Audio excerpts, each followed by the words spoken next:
धर्मनिरपेक्षता के लिए खतरा आप कैसे देख रहे हैं? प्रधानमंत्री अगर इतने लंबे वक्त तक एक फैसला रुका हुआ था, राम मंदिर का निर्माण हो रहा है और खुद सुप्रीम कोर्ट ने सेंटर की भूमिका देखी थी ट्रस्ट बनाने में, फिर प्रधानमंत्री का जाना सेक्युलर इंडिया के खिलाफ कैसे? सबसे पहले तो मैं आपको ये बताना चाहूंगा कि आपने इंट्रोडक्शन में कांग्रेस के जो लोकसभा में लीडर का जिक्र किया, एनसीपी के शरद पवार साहब का जिक्र किया और महाराष्ट्र सीएम का जिक्र किया जो शिवसेना ताल्लुक है। मेरा मानना यह है कि ये तीनों पार्टियां, शरद पवार साहब तो उस वक्त कांग्रेस में ही थे, ये तीनों पार्टियां बाबरी मस्जिद की शहादत में बराबर की मुलविस हैं। बल्कि जब पूरे देश से अगर मिट्टी जा रही है तो मैं तो ट्रस्ट के लोगों से कहूंगा कि भैया जरा कांग्रेस के हर पॉलिटिकल ऑफिस से भी मट्टी मंगा लीजिए, क्योंकि इन्होंने भी बड़ा रोल अदा किया बाबरी मस्जिद की डिमोलिशन में। और अब आपका जो अहम सवाल है, देखिए मैडम, आप जानते हैं कि 1966 से पहले राम जन्मभूमि का कोई मसला नहीं था। 66 में वीएचपी बनी और 1989 में बीजेपी ने पालमपुर रेजोल्यूशन पास किया। उसके बाद बाजाब्ता राम जन्मभूमि का मसला शुरू हुआ। बल्कि 84 में इंदिरा गांधी के कत्ल से पहले एक रथ यात्रा दिल्ली को आ रही थी। इसमें बीजेपी और शिवसेना का बहुत बड़ा रोल रहा इसको एक इशू बनाने के लिए। और इसमें आप जानते हैं कि पूरे देश में हजारों की तादाद में लोगों की मौत हुई फसादात में। मेरा मानना यह है कि प्राइम मिनिस्टर इस देश के प्रधानमंत्री हैं और देश का प्रधानमंत्री और उनकी सरकार का कोई मजहब नहीं हो सकता। इंडिविजुअली प्रधानमंत्री का रिलीजन हम जानते हैं, मगर क्या देश के गवर्नमेंट का कोई रिलीजन होगा? नहीं हो सकता, इसलिए संविधान इसकी इजाजत नहीं देता। अब जब प्रधानमंत्री वहां पर जाएंगे तो प्रधानमंत्री क्या पैगाम दे रहे हैं? नंबर 1 पैगाम ये दे रहे हैं कि हमारी पार्टी ने, विश्व हिंदू परिषद ने और बीजेपी ने इस राम जन्मभूमि का आगाज किया।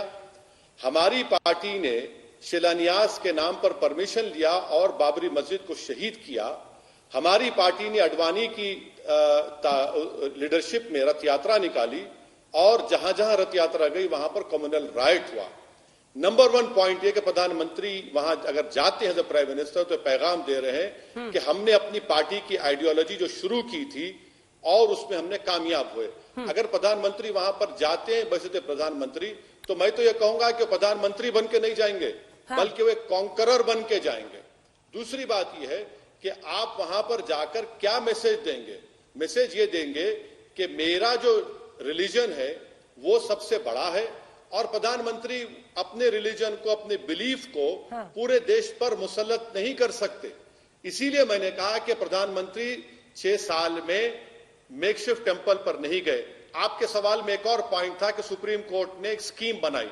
यकीनन सुप्रीम कोर्ट का जजमेंट है, उसके ताल्लुक से हमारी राय आप जानते हैं, मगर क्या सुप्रीम कोर्ट ने कहा कि प्रधानमंत्री को बुला लो? क्या पता सुप्रीम कोर्ट ने कहा? सुप्रीम कोर्ट ने ये तो नहीं कहा ना। इसीलिए अभी भी वक्त है कि प्रधानमंत्री, देश का सेकुलरिज्म कोई इकोनॉमिक पॉलिसी नहीं है कि 500 के 1000 की नोट मैंने मिटा दिया और इकोनॉमिक पॉलिसी को खत्म कर दिया। ये देश का सेकुलरिज्म देश की रूह से जुड़ा हुआ है। और एक बात समझिए आप कि 400 साल तक वहां पर मस्जिद थी और मेरा मानना यह है कि वहां पर मस्जिद आज भी है और कल भी रहेगी। तो इसलिए हम उम्मीद करते हैं कि प्रधानमंत्री अगर वजिद है जाने के लिए तो वो प्राइम मिनिस्टर के रूप में ना जाए, कह दें कि मैं अपनी इंडिविजुअल कैपेसिटी में जा रहा हूं। लेकिन जो आप खुद नहीं करते उसकी उम्मीद आप दूसरे लोगों से क्यों करते हैं? मेरे सवाल को गौर से सुनिएगा। आप कहते हैं कि प्रधानमंत्री अगर जाएंगे तो सेक्युलरिज्म की रूह के खिलाफ होगा, तो आप कौन सा सेक्युलरिज्म की रूह को कायम करते हैं? जब आप खुलकर मस्जिद के पक्ष में बोलते हैं तो क्या आप भी वही नहीं करते? क्या आप जब खुलकर मस्जिद के बारे में बोलते हैं और कहते हैं वही मस्जिद थी, है, रहेगी, मैं अपनी आने वाली पीढ़ियों को बताऊंगा कि 400 साल तक यहां पर बाबरी मस्जिद थी, तो क्या आप उस रूह के खिलाफ नहीं बोलते हैं ओवैसी साहब?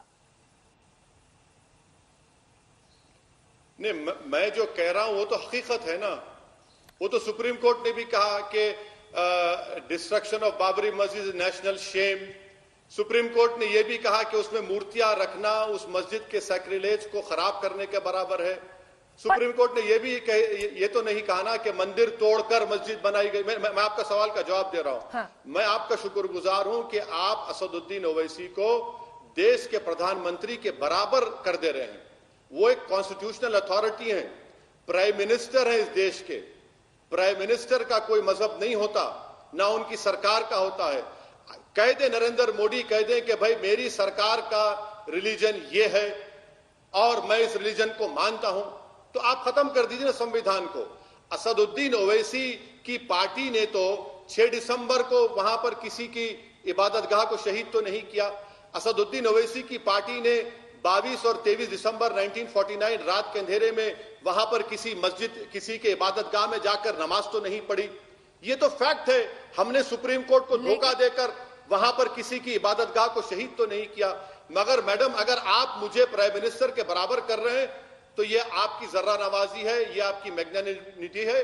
मैं आपको सलाम करता हूं, आपने मुझे इतनी इज्जत दी। नमस्कार, मैं हूं अंजना ओम कश्यप। हमें उम्मीद है ये वीडियो आपको पसंद आया होगा। लेटेस्ट खबरों के लिए यूं ही देखते रहिए आज तक, और इस वीडियो के पसंद आने पर लाइक, शेयर एंड सब्सक्राइब करना ना भूलें।